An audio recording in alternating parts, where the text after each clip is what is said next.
Hey guys, it's the Boss Bliss here, and today I'm going to count down my top 5 things that I'm hoping for the Battlefield 1 full release, or something that I hope they will put in DLCs, or, well, for the number 1, and you're going to have to watch the whole video to wait for that one, of what they might put in their DLC or something like that. I'm really hoping it. Okay, so for number 5, I've got Trench Warfare, so obviously it's World War 1, and World War 1 mainly revolved around trench warfare because, well, it was kind of different kinds of shelter, and a lot of them were open battlefields like Western Front and stuff like that. So, and then, so obviously there's going to be a lot of maps like that. I'm assuming in the beta they're kind of trying to go away from the trenches, just because. I mean, I think it would be good if they had a trench warfare map and then like the Sinai Desert, but yeah. I'm hoping for multiple trench warfare. Like Sinai has a couple of trenches, but they're not really like long trenches or whatever. Okay, now for number 4, which would be new game modes. I think I've heard something about the new carrier pigeon game mode, which is exactly what it sounds like. It sounds kind of weird. It's pretty much like a chase the pigeon kind of thing, so your team has to try and keep the pigeon for a long time, to try and like send messages for like backup or something like that. I'm not really sure, not much has been released about it, but it sounds pretty cool anyway. So I mean, I hope that's gonna go pretty well. And also other game modes, I don't really know, maybe I think they're gonna do air supremacy, obviously rush, conquest, domination, as shown in the alphas and beta. And I'm hoping for maybe something else like, I'm not actually really sure, but maybe like they'll add sea, but so maybe just like a whole sea battle kind of, with kind of like a World War 1 destroyers and subs and stuff like that, so like kind of the low tech ones before World War 2. That would be pretty badass, because it's kind of like the opposite of air superiority, when it's not really the opposite, but that was like the ship, the planes and stuff. I know they're putting that back in, but anyway, I'm rambling on a lot.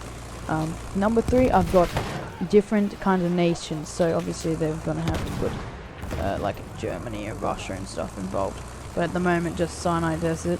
In the beta it's just the Turkish versus the British. And this also is similar to my number 1,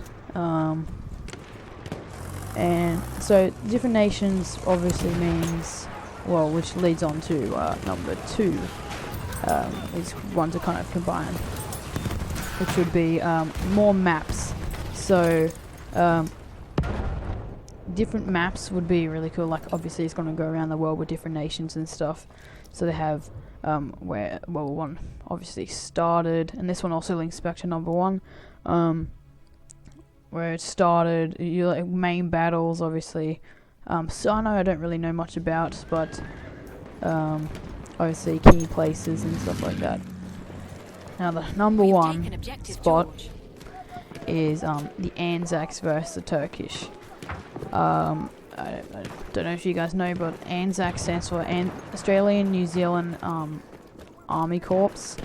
So it's pretty much the combined forces of Australia and New Zealand in World War 1, and they're still around today. So they fought in Gallipoli when the British kind of sent them as like meat shield, and they landed in the wrong spot, when it's now known as Anzac Cove.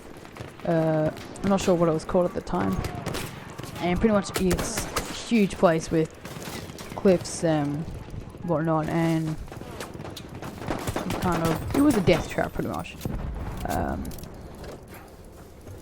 because they had Turkish guns firing and machine guns, snipers up on the cliffs, really steep cliffs. So it took, in the couple of hours of landing, because they had different squadrons going out, a couple of hours of landing, they just got mowed down, pretty much, the ANZACs, which sucked. They finally did manage to kind of push the Turkish back, and obviously the British were kind of like, yeah mate, we don't like you, so you go to your deaths. So there are multiple cases of like the British commanders, the Australians would, well, the ANZACs would not salute them because the British didn't show them any respect, and the British got really pissed off at that. Anyway, so yeah, there were many Australian legends and New Zealand legends and stuff like that that originated from Gallipoli, and it was, you know, we took a fair bit of lands, but then we had to use retreat. And also, I think this is going back on number 4, new game modes. I think there should be like, well, pretty much kind of, if you with the Gallipoli map, a retreat. So the Australians built these guns that had a series of mirrors, and they'd have a bucket of water, and once the bucket of water got full, it would press on the trigger, and the trigger was still firing at the Turks, right? And the Turkish thought this for hours, but actually retreating, getting them back on the ship, and I don't think any Australians died in the retreat at all, or New Zealand's. Sorry, New Zealand's, I'm from Australia, so yeah. And you know, so that was a really effective retreat.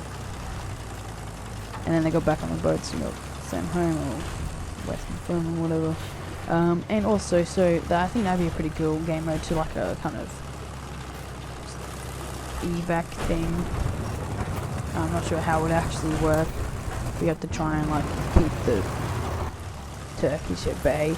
And also, another thing that would be really cool, another game mode, would be the just like a kind of, we have lost objective Freddy. a kind of charge, I guess. A like there's already the like melee charge thing, the bayonet charge. That's the pretty much when you get like a really fast and you like stake people with your bayonet at the end of your rifle. In a lot of Australian cases, I think about 400 men were slaughtered within about half an hour, because every, or maybe about 40 minutes, every 10 minutes, the British kind of sent out 100 Australian men to just charge, no bullets, bayonets, that's it, or just bayonets, and they all died pretty much. So that happened at one point, and then the British were like, oh, okay, that's not working, so, because the Turkish machine gun silenced them within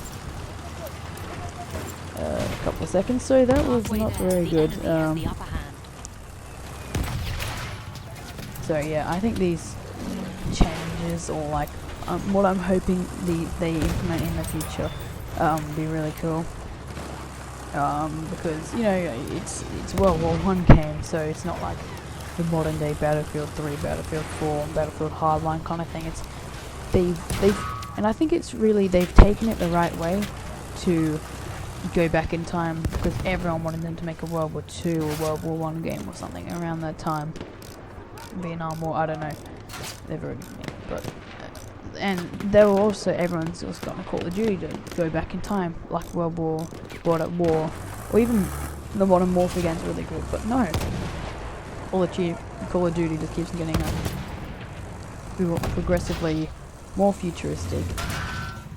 Battlefield was like, you know, they kind of stayed at the modern-ish level, and now they've gone back in time to World War I, so I think the hype for this game was like really high, and a lot of my friends are saying, oh my god, the hype for FIFA 17 is massive. I'm like, well no, Battlefield 1 is a lot larger, and obviously they're made by EA, well, published by EA, but I think I'll get around to playing the FIFA 17 demo when it comes out, I think 24th this month.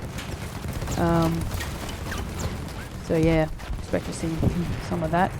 But at the moment, I'm nowhere near finished with Battlefield 1, hopefully every day if I can make it. Because God, I missed out on a couple of weeks of content, so this would make up for it, obviously. But I've kind of been thinking of where to plan the channel, and I'm kind of thinking of this kind of video, a top 5 or top 10 kind of thing about games, like this one, and possibly like top 10 FIFA soccer players. I don't know, I'm just making up examples because I'm thinking of FIFA now. I mean, I personally haven't played a lot of FIFA, but my friends like play it, so anyway, so yeah, I really hope they implement these changes, or well, not necessarily changes, but I mean, obviously, I know there's going to be new maps, I know there's going to be different nations and new game modes and stuff, but just these kind of ideas, I hope they kind of shape the game, and obviously it's not going to be like a huge audience watching this, but you know, it could still get some people up on the internet, texting ye old dice, and you know, telling them to maybe add some of this stuff. I mean, because I know a lot of Australians will kind of want to relive the legacy of the ANZACs and New Zealanders, obviously. We are losing objective Freddy.